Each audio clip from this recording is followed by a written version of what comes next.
Hello and welcome to Joy News Desk with Mamiesi Nyamiche Thompson. In the headlines, the National Labour Commission is set to meet with the leadership of the Mortuary Workers Association of Ghana this morning in an attempt to mediate their scheduled indefinite strike.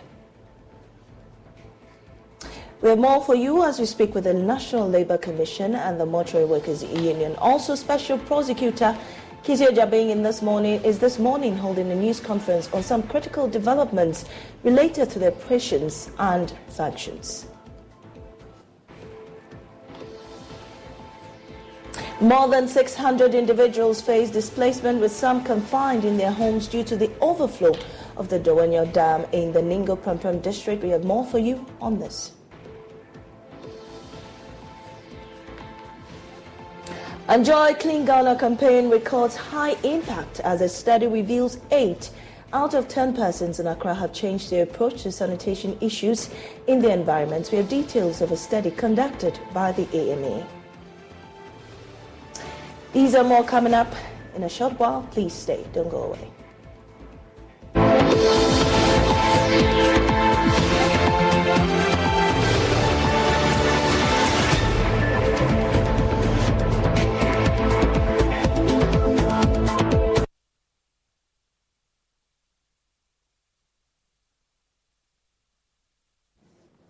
In our first story, the National Labour Commission is set to meet with the leadership of the Mortuary Workers Association of Ghana in an attempt to mediate this scheduled indefinite strike. The General Secretary of the Mortuary Workers Association of Ghana, Richard Kofi Jordan, has expressed the association's commitment to approaching the meeting with utmost good faith. Joining us is the Executive Director of the National Labour Commission, Ofosu Asamoah, for more on this via Zoom. Mr. Asamoah, we're grateful for your time here on News Desk. If we may know, what is your approach entering into this meeting with the mortuary workers?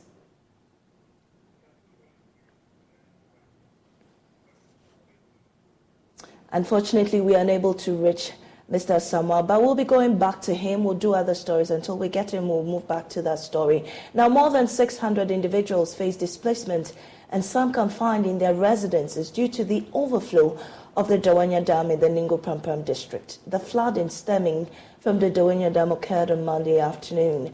The dam, which takes its source from rainwater in the Bree Mountains, supports rice and vegetable cultivation in the Dawanya area.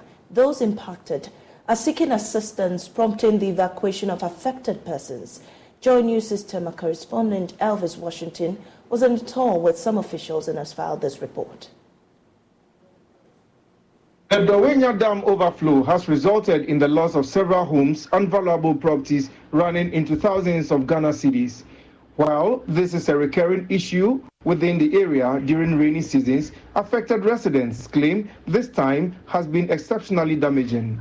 They continue to count their losses while appealing for support. Around 6 a.m. and I will feel. You will fear system Colano said, Omubeko school, Behona, so no Abbey 2 year old. Before a beer dine said, Yamano, it's another 2 a.m. To me, Fabi Bia, the Yamanina say, the fridge, ye be activity now. At the Bishop, when you're from maybe no Guayanka, young to me and your shoe. Around 5:30. Any number of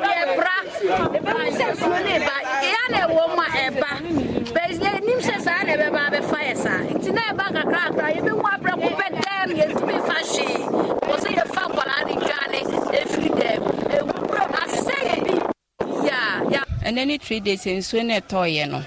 A toyana juna fine tinum machina me sorry say me market. Into me drew market and I'm a man frame is so almost me squinting in Swene bad them ho. Into no me point me packing your man me burn ray, me burn run. Me machine I'm a depa my demi croy weather or the machine singing fridge, TV, beer, just that was in many in a gunsum. Ye be any bibia, Tessani say a bar, see a bit, Taya Humbakra, also by the same thing. The Member of Parliament, Sam George, along with District Chief Executive and NADMO officials, surveyed affected areas, including Adotek, Miocho, Pososhi, Adokope and Oshiokpo. The tour uncovered structures built on waterways, with a major situation in Oshiokpo, where residents faces major challenges due to a developer filling the waterway and constructing an unprescribed culvert across the street. At Adokope, some residents were still trapped in their homes until they were rescued by the team. Amnate George expressed dissatisfaction with Assembly's inaction on residents building on waterways, recommending immediate intervention. It is obviously clear that it is not just the dam that has created this problem, but this problem is as a result of human intervention as well. It is as a result of some man-made decisions that we need to interrogate. Because first and foremost, when you get to the irrigation site at Dawenya, you see a number of constructions going on the banks of the stream, because there's a stream that carries the runoff water. And now they filled it up with material, they've started constructing on it, and so there's no reservoir. And so all of that water is being pushed into the town. Now, when you get into the town itself, the water has its own natural course. Look at where we are standing right now, this very location. An individual chooses to build a hotel. And because he's building a hotel, the runway for water, the natural stream, path of the stream into the lagoon, into the sea, he has blocked it and put a 3-inch culvert, which is woeful and inadequate. And that is what has created some kind of dam here and push the water back. So one individual. So you ask yourself, what's the assembly doing? I was on this tour with the DC. I kept asking, what's the assembly doing? What's the engineering department doing? How are these houses coming up? How can an individual block a stream? And the district is sitting aloof. The district NADMO boss, Michael Tai Eku, assured an assessment for relief items to help victims. I came here with the DC and my honorable MP. So we've seen the situation. We've assessed people who have been affected by the flood. So we are going to meet again and see how best we can solve the situation. Many lives have been affected. So you give us some few hours. We are going to meet with the DC and see how best we can provide some relief items to people who have been affected by the water. The Assembly member for Dawenya South, Moses Kuto, laments on how residents build without permits within the community. It's a challenge when it comes to construction or development. We look at the appropriate authorities. The district assembly, they are mandated in giving out permits to people who want to embark on any form of development. But even as we speak, the structures that we see in the water, we don't even know whether they have permit or not. Most of them, I'm sure, might not be having permits. So I believe the assembly, this is the time. I'm also part of the assembly. This is the time we need to come in to support and make sure that residents, before they embark on any form of development, will have to get a permit before they do that. For Joy News, my name is Elvis Washington, reporting from Dawenya in the Ningo Pram district. Let's go to the area now where our correspondent Elvis Washington joins us via Zoom with more updates about the situation. Elvis, so what can you tell us about the fate of displaced persons in Dawenya? Thank you very much. This morning, affected residents are still counting their losses. Most of these people have to pass the night with relatives and neighbors living in adjoining communities within the enclave here. And if you come here this morning, the water as it stands looks a bit stagnant since buildings have actually been occupied on the natural way of this water.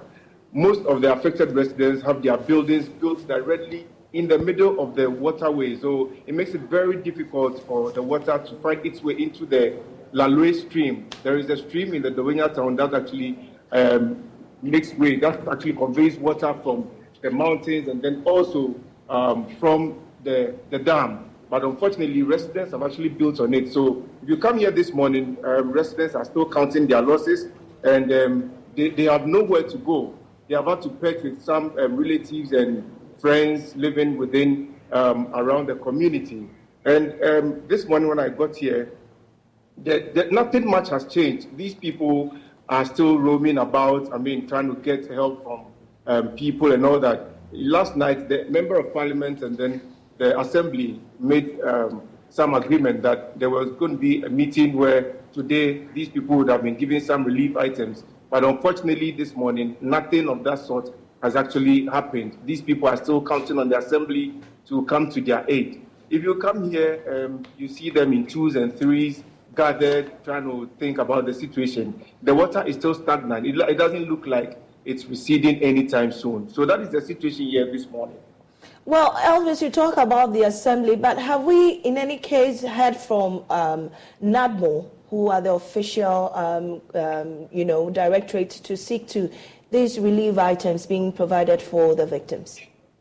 Yes, yesterday the NADMO officer, the district NADMO officer, was part of the tour, and he mentioned that he was going to organize an emergency meeting between himself and then some members of the Assembly together with the chief executive so that they will immediately mobilize relief items. He mentioned that within some few hours, these people were going to see some items being come their way. But unfortunately this morning, nothing of that sort has happened. I don't know whether it's going to happen this morning. I've tried reaching out to him, but nothing concrete has come out yet.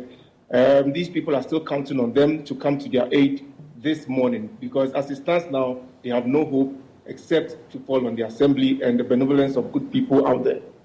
But really, what items will they be needing as of now to be able to cushion them until help comes?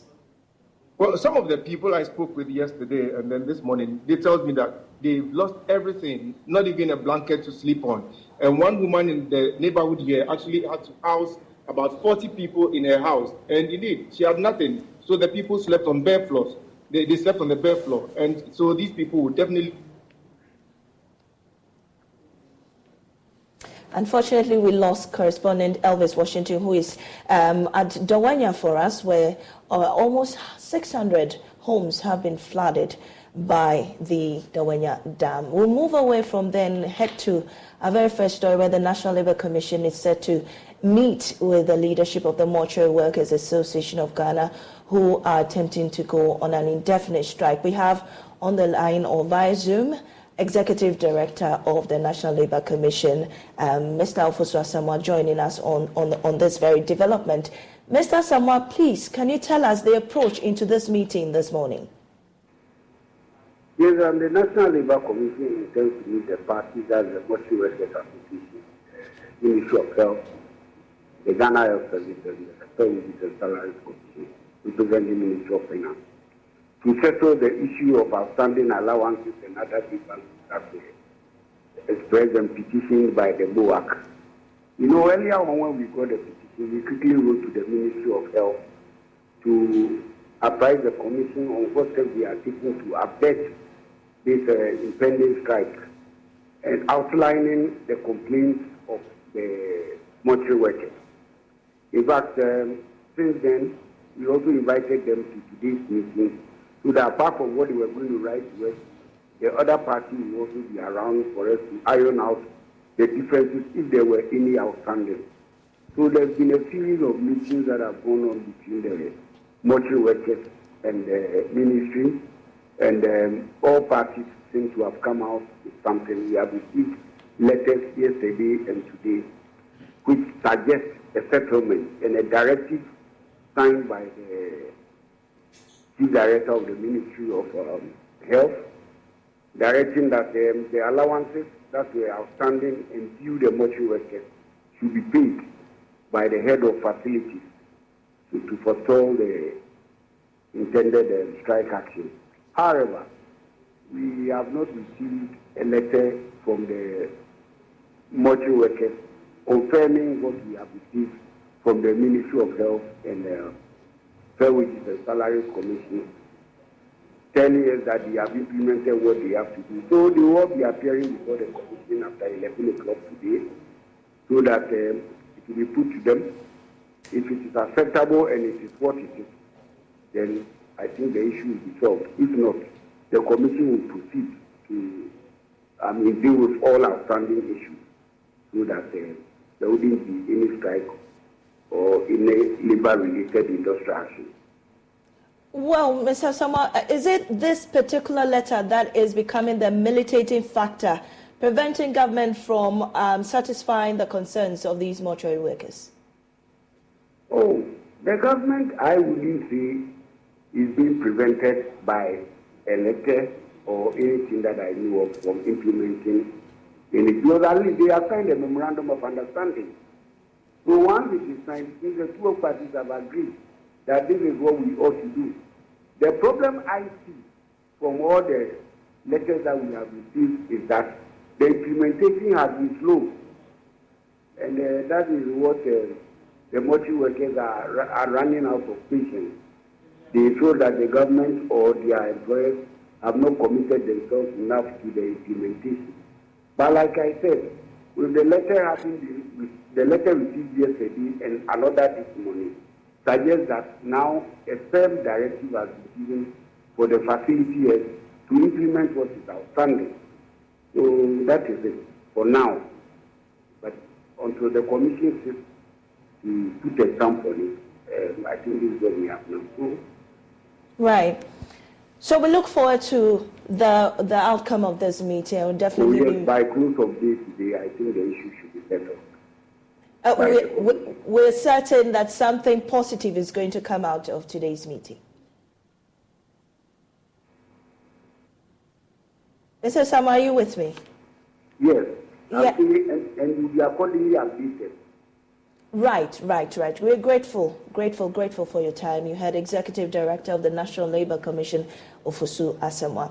Moving on, a High Court in Accra has dismissed a suit filed by Deborah Seram Dabla, a young woman who sued a former Chief Finance Officer of the First Atlantic Bank, Kwesi Nimako, for reneging on his promises to her in their relationship. According to her, her sugar daddy, Kwesi Nimako, agreed to buy her a car, pay for her accommodation for 3 years, provide a monthly stipend of 3,000 Ghana cedis, marry her after divorcing his wife, and offer a lump sum to start a business.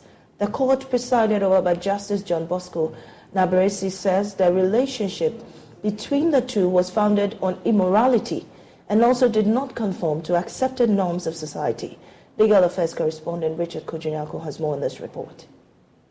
Deborah Seram Adabla filed a suit in January 2023 alleging that Ernest Kwesi Nimako, whom she refers to as her sugar daddy, made several promises to her during the subsistence of their relationship. According to her, her sugar daddy, Kwesi Nimako, agreed to buy her the car, pay for her accommodation for 3 years, provide a monthly stipend of 3,000 Ghana cedis, marry her after divorcing his wife, and offer a lump sum to start a business. Deborah Adabla claimed that although the car was initially registered in Nimako's name, he later took it back, depriving her of its use after just a year.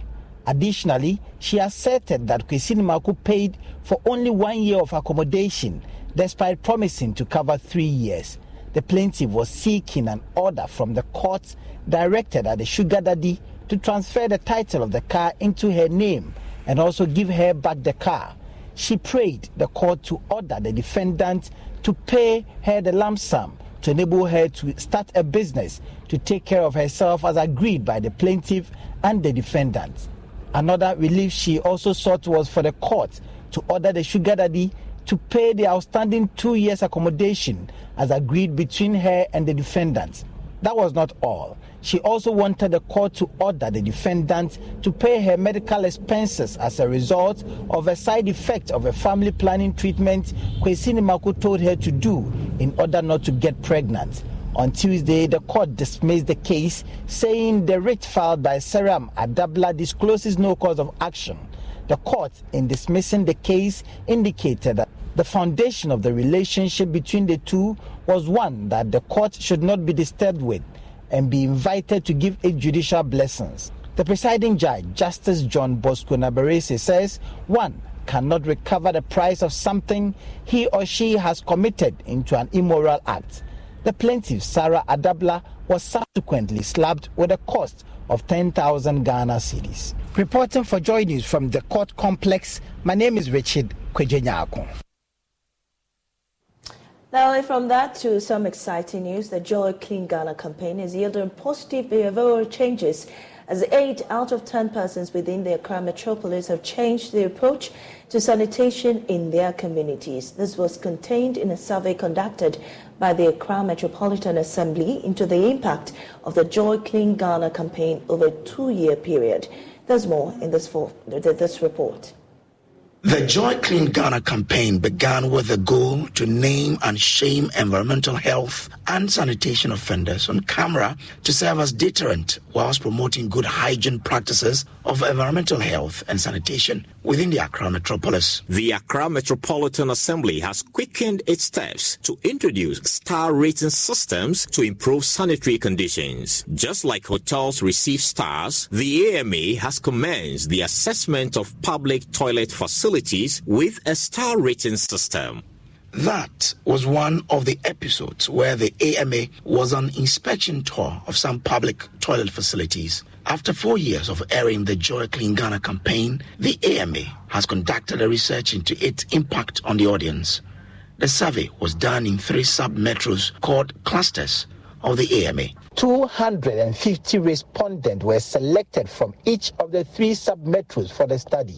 Also, 30 respondents each from the 10 regions, making 300, were also interviewed, making a total of 1,050 respondents. The regions include Ashanti, Northern, Upper West, Central, Volta, Bono Ahafo, Western, Upper East, and Eastern region. One may ask, how many of the respondents followed the Clean Ghana campaign? The study found that 615 people followed the Joy Clean Ghana campaign on a regular basis, with 247 following when they were around. Another 109 persons said they followed it twice a week, and 79 persons said they followed it once in a while. The study found that 83% of the respondents have had a change in behavior after the exercises. 83% of the respondents said they had had a change in behavior after following the Joy Clean Ghana exercises.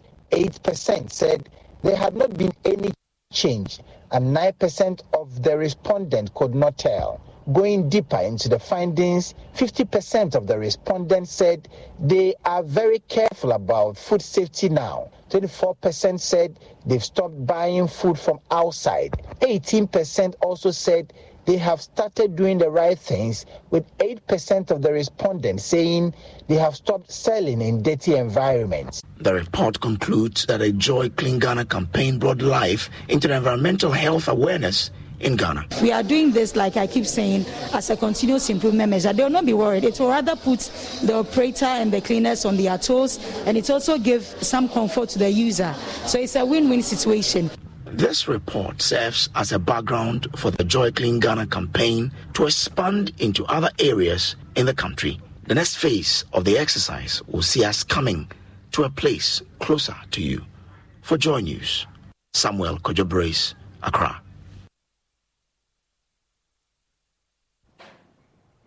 And news just coming in, customers of Black Shield Capital Management, formerly known as Gold Coast Securities Limited, have blocked the entrance to the Ministry of Foreign Finance, the Ministry of Finance, in demand of their locked-up funds. This is part of a 36-hour picketing of the ministry to compel it to pay their monies. We have our correspondent, James Avaji, on the field and be joining us with updates on there. James, if you can hear me, what's the latest there where you are?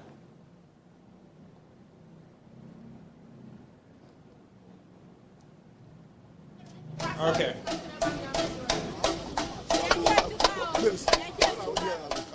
Okay. They are now calling, why? So as you can see on your screen, these are live visuals coming in from the Ministry of Finance, where customers of Black Shield Capital Management are currently picketing and demanding monies, their locked up funds. And James joins us now. James, what's happening?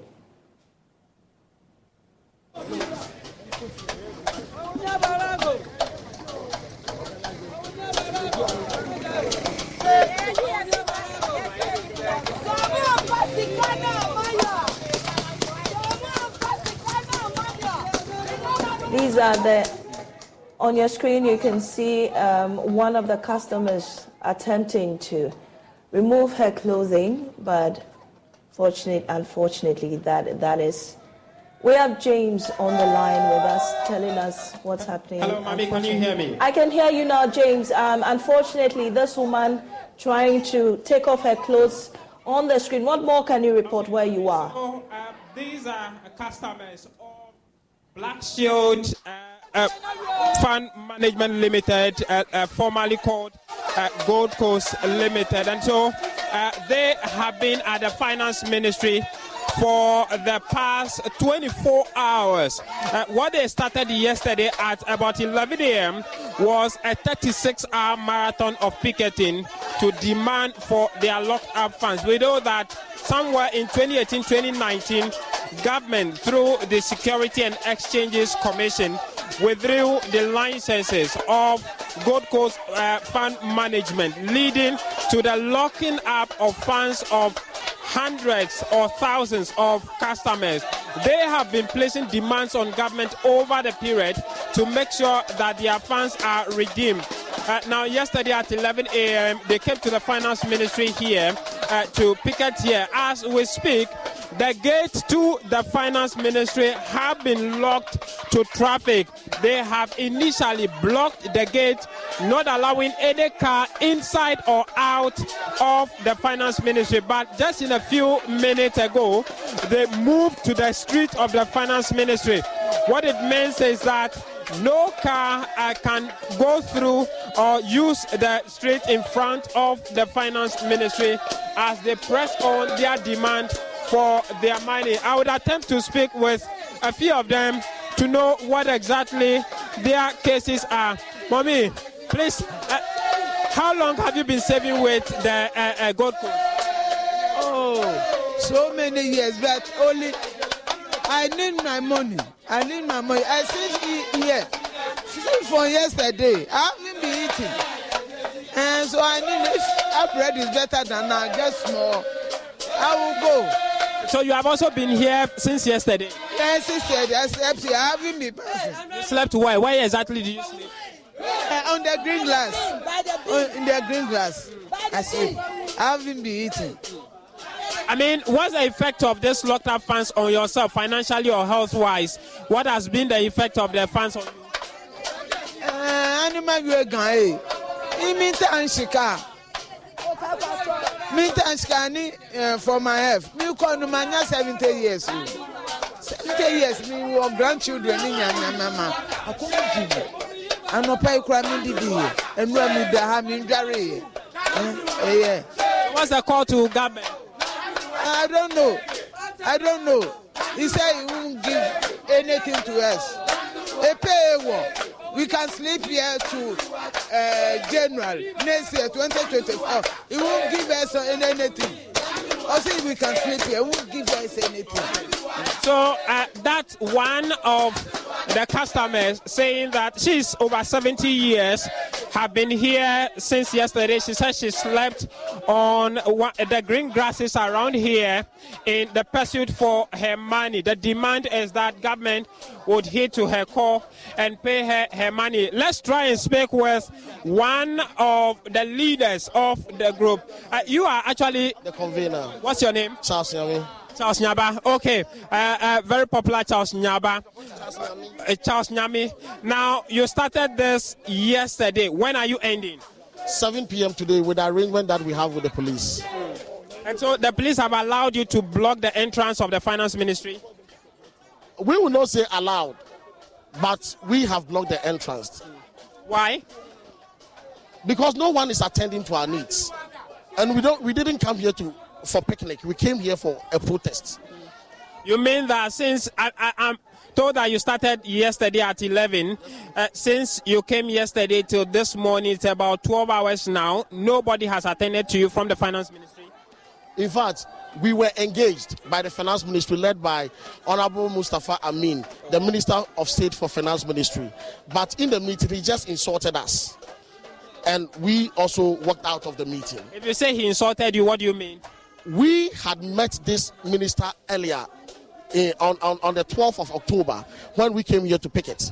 And in the meeting, we agreed that he was going to tell the government the need to effect our payment immediately and bring us feedback in 2 weeks. The 2 weeks elapsed on the 26th of October, and he never got back to us. Upon several follow-up, he never got back to us. So yesterday, when he was inviting us, we didn't want to meet him, but we were persuaded and we met with him. But yesterday was the worst of it all. He told us that the finance ministry will effect our payments on only one condition. And that condition is that we, the customers, should get assistance from the finance ministry so that we will go after Dr. Papa Kwesi Indum and the Gold Coast Fund Management Company, challenging the liquidation order filed by the government through the Registrar General Department against the company to sell its assets. But we said that no, these are purely legal process, and we cannot use illegality to get him out of the court. It is the government that filed this case against Gold Coast Fund Management, and liquidation is a litigation process. He has put up a defense. If the government has done everything so well with due diligence, they have to provide their facts and their evidence for the court to rule in favor of the government and grant them the liquidation order. Is it the case that he's suggesting that you should take a legal action against government before he gets you paid, or he wants you to go to Dr. Papa Kwesi Indum to demand for your money? No, he was trying to say that the money is ready. Approved money by Parliament is ready. Okay. But they will not disburse unless we force Dr. Papa Kwesi Indum out of the courts. Okay, so they want your former boss to take the issue against government about the legitimacy of withdrawal of his license from court before they pay you. No.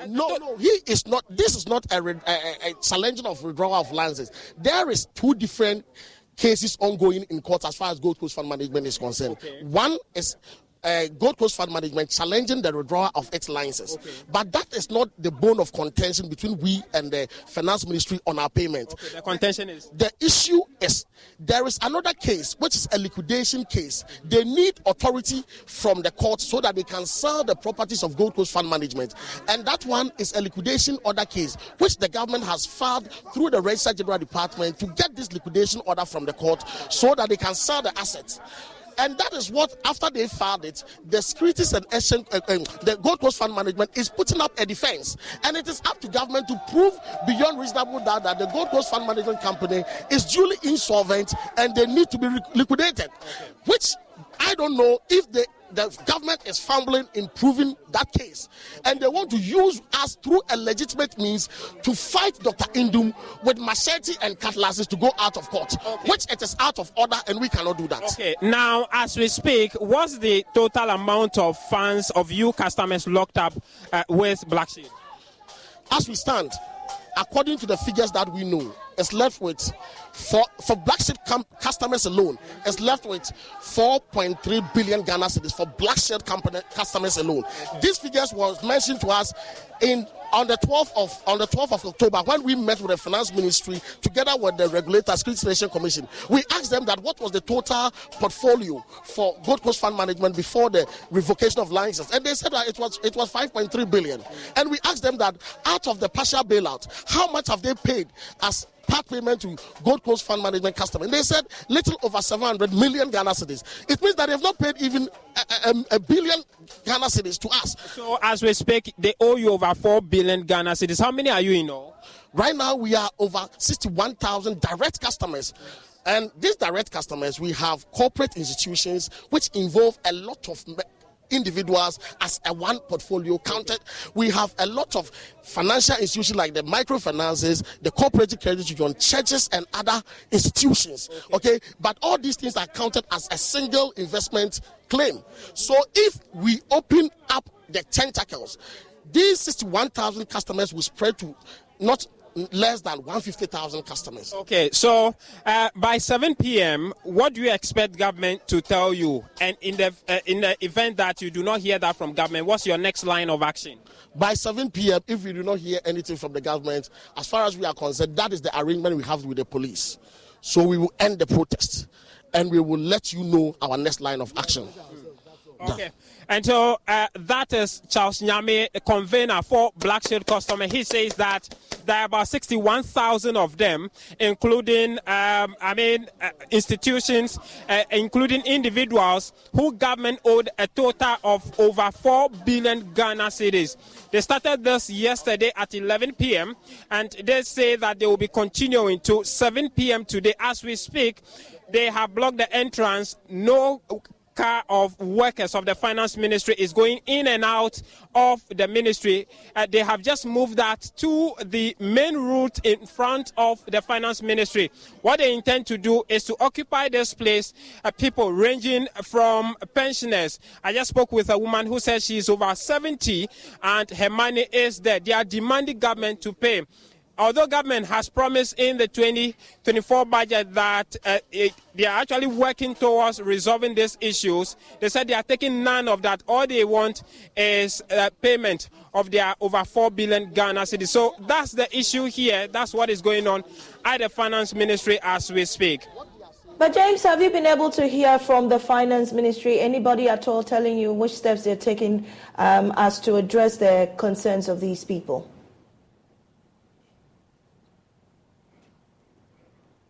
Unfortunately, my colleague didn't hear me there, but we'll move on. The Accra Metropolitan Assembly has launched its Christmas traffic campaign to help ease the flow of human and vehicular traffic within the Central Business District and other parts of the metropolis ahead of the December festivities. The campaign, dubbed Operation Let the Traffic Flow, will ensure that drivers do not park their cars on the roads, and traders who sell by the roadsides are moved to the parks and markets to decongest heavy traffic in the city.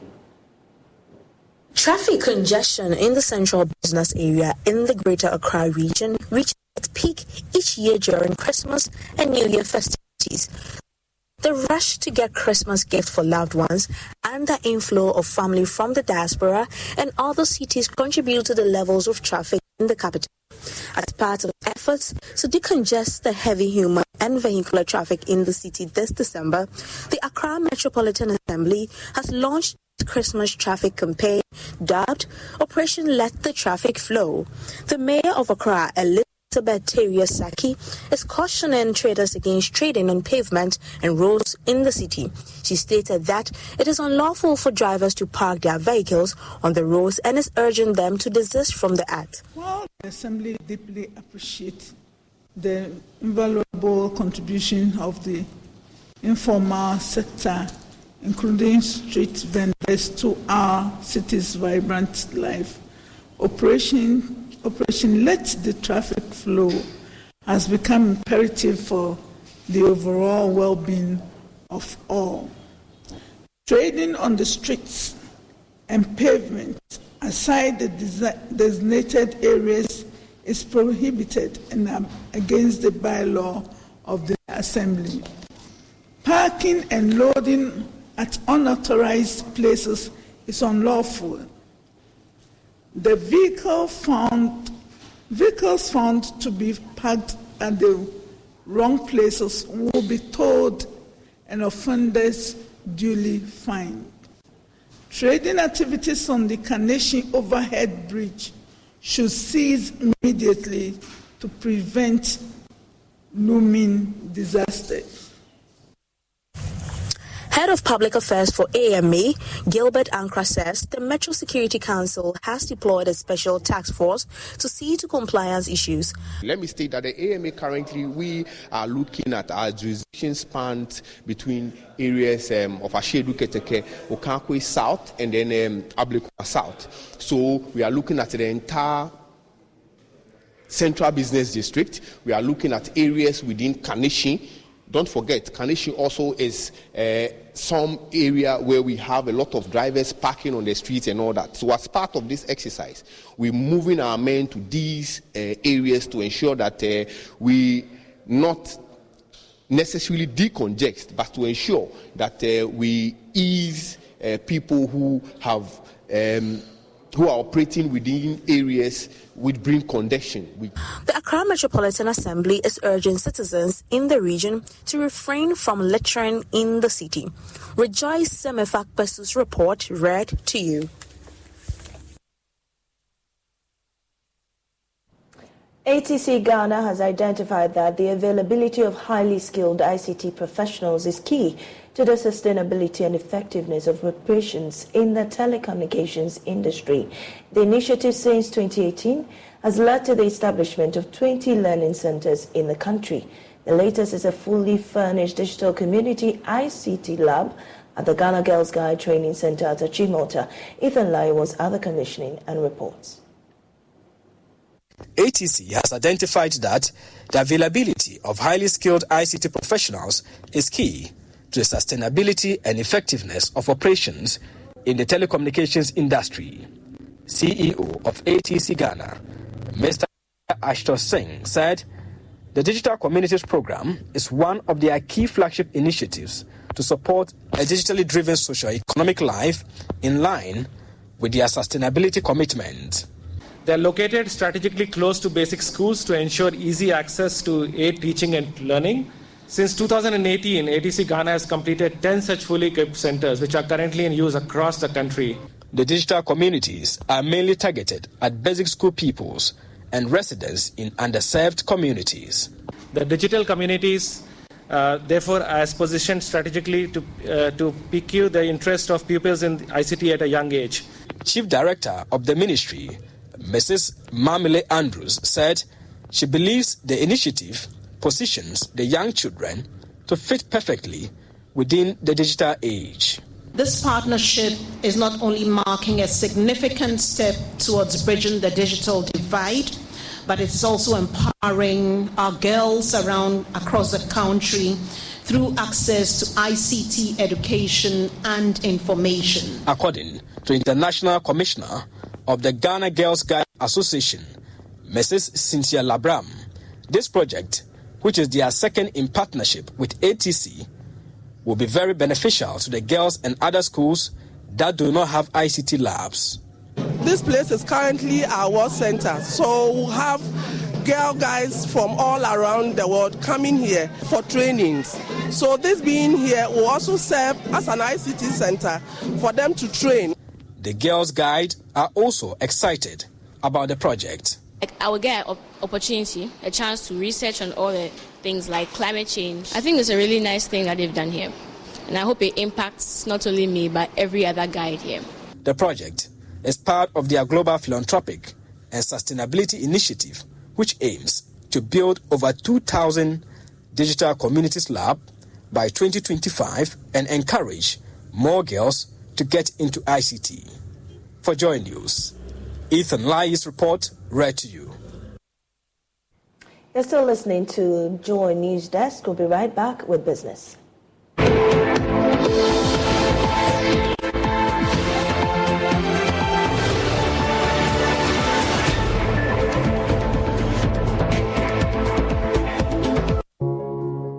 Every day, people have money emergencies. I need my school fees. Emergency. Mommy, chop money emergency. Emergency. Catch it. I'm your rent emergency. Now, there's a new emergency number in town. More money, challenge and enjoyment. At the top life we got. Dial star 770 hash for all your money emergencies and chop life. Dial star 770 hash for money emergencies and get easy and quick access to your money, loans, and other banking needs. EcoBank, the Pan-African Bank.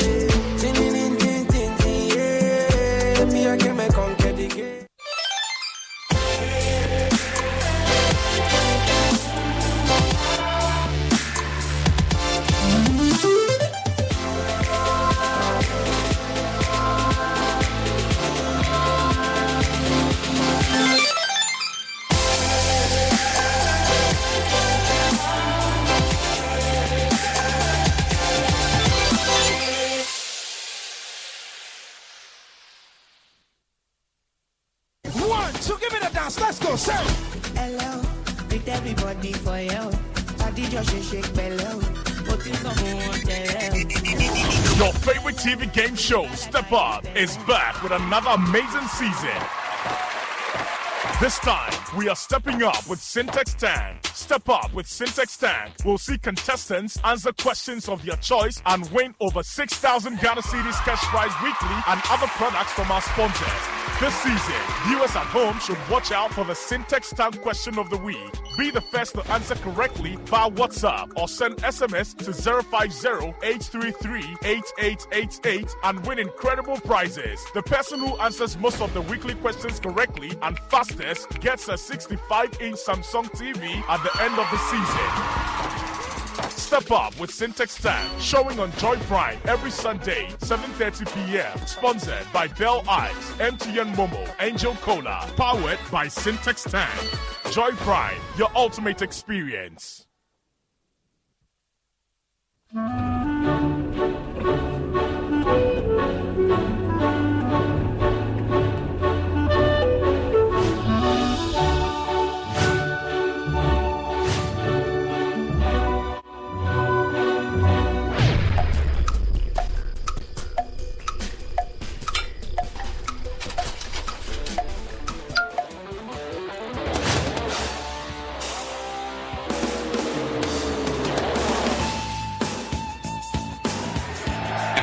It's incredible! Bang on target!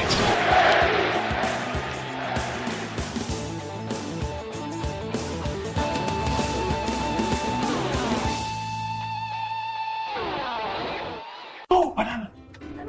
We should try it, especially my banana. Your superstation Love 99.5 FM, in partnership with the brilliant minds behind your favorite court series, KDTL vs. Makola, comes to your latest comedy master, Banana and Melon movie. Meet Henry, a man on a do-or-die mission to win the heart of his lover, Afi. But Afi seems to have other plans. By the way, are you an Ewe? Yes, Afi Chidboy. Oh, Afi, you're lucky. I'm lucky. Yes, I'm looking for an Ewe. You're an Ewe. Starring the incredibly talented Louise Lamise, the fantastic Atidati, and the lovely Isabella Etona, comedian Kweku 40, and many more. Don't miss the grand premiere in Kumasi on December 2nd at the CCB Auditorium, KNUST, and there are 2 show times, 7 p.m. and 9 p.m. Tickets are available for just 60 Ghana cedis single and 100 Ghana cedis couple. Tickets are available at front desk of Love FM, Poku Trading Supermarket, Adum, IC Cup, KNUST commercial area. Sponsors.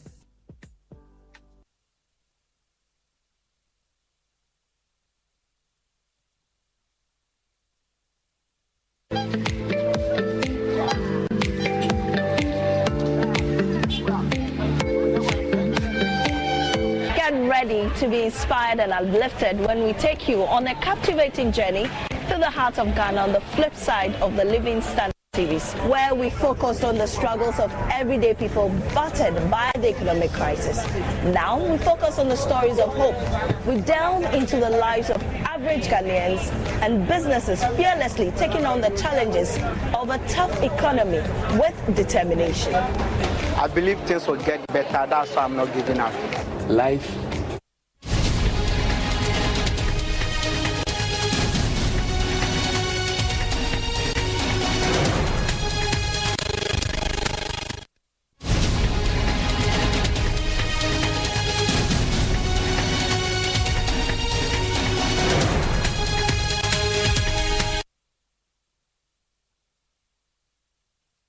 Welcome back. We're unable to bring you business, but happening now at the Office of the Special Prosecutor, there's a press conference ongoing on some critical developments related to its operations and functions. Let's go live there now.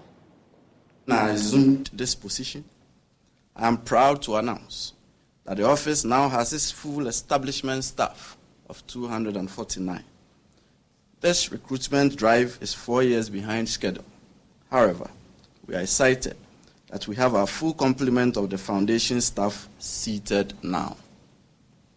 We are ready to branch out into the regions, starting from Kumasi, Tamale, and Takoradi, and we will be seeking approval for clearance to hire more personnel. Members of the press, the office is the resolute flagship anti-corruption agency of the Republic in delivering on its mandate of investigating corruption and corruption-related offenses, prosecuting suspected offenders, recovering assets, and taking steps to prevent corruption. Apart from a few interviews we have granted in the course of 22 months, our interface with the media has been largely impersonal. We have invited you here for a change, to brief you directly on developments in respect of some ongoing investigations, and to take questions if you have any. I hope you don't have questions. On 22 July 2021, during my approval process before Parliament, I declared my resolve to render corruption a costly adventure on all accounts, and this office has been doing exactly that. A major pillar of the fight against corruption is transparency on the part of anti-corruption agencies. Corruption is perpetrated in stealth and in secrecy, and it thrives on its shrouded attributes. To firmly tackle corruption, we must fight it openly and bear it out in light for public scrutiny. At the OSP, we uphold transparency, and we inform the public promptly on occurrences and developments in respect of the cases under investigation and before the law courts. We do so where the publication will not endanger national security or compromise an ongoing investigation or unnecessarily impair the reputation of persons under investigation. In pursuance of transparency, we have adopted a policy that the office would issue a media release after every major judicial pronouncement or decision by informing the public on our judges' opinions in cases involving the OSP and stating the position of the office on the opinion in question as to whether the opinion progresses the fight against corruption or inhibits the fight against corruption.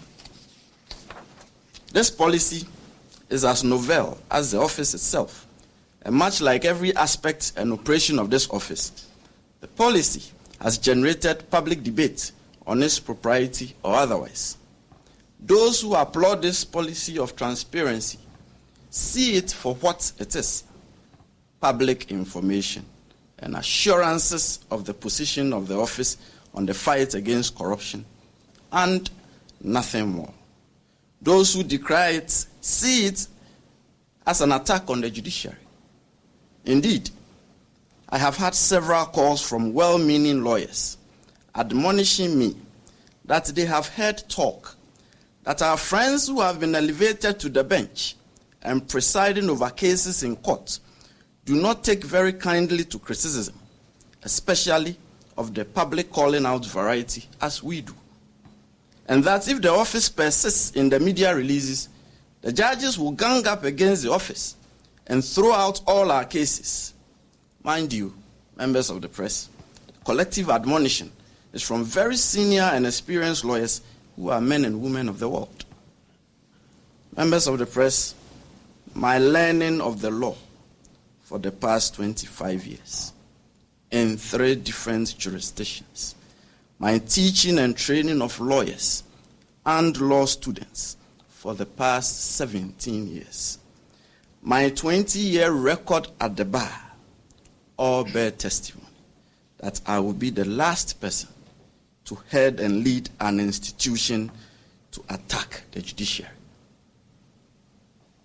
It will be absolutely of no good and utility should it be the case that the OSP is set against the judiciary, or that the judiciary is against the OSP.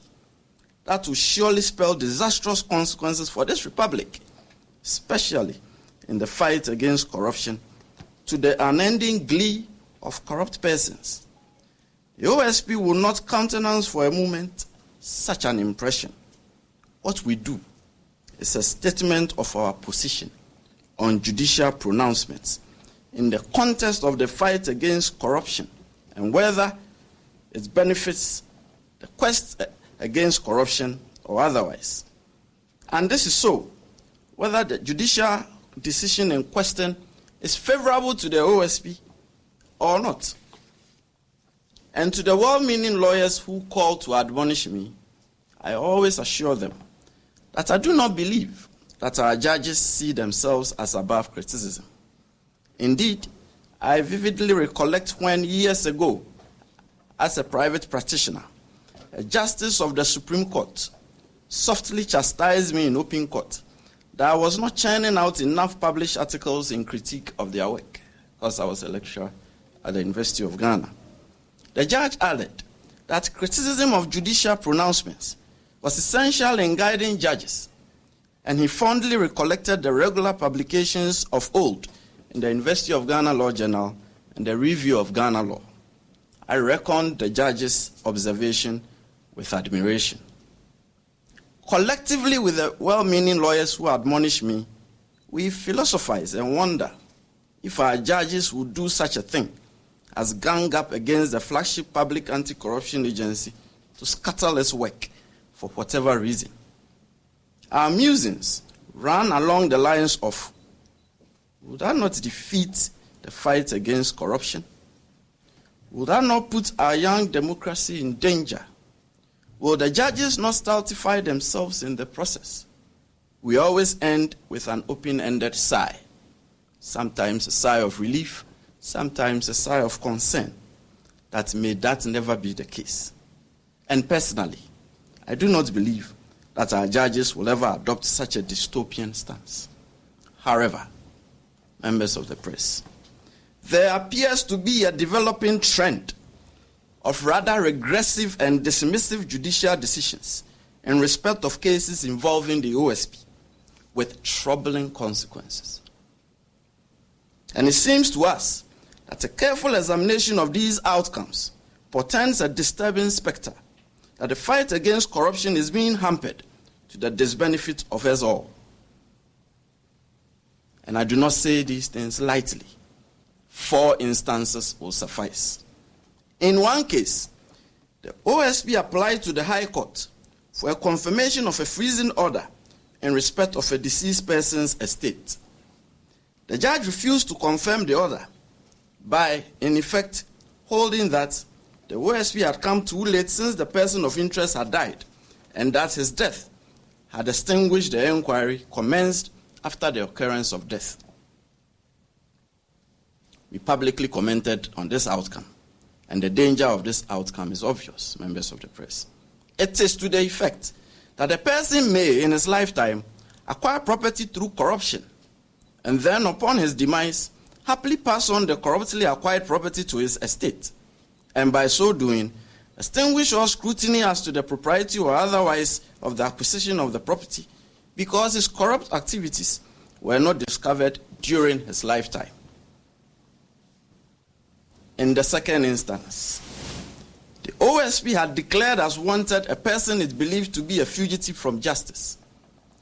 The person, through his lawyer, proceeded to the Human Rights Court on an ex parte application, and the judge, without even an inquiry as to why the OSP believed him to be a fugitive from justice, issued an injunction that the OSP should not arrest the person for a period of 10 days.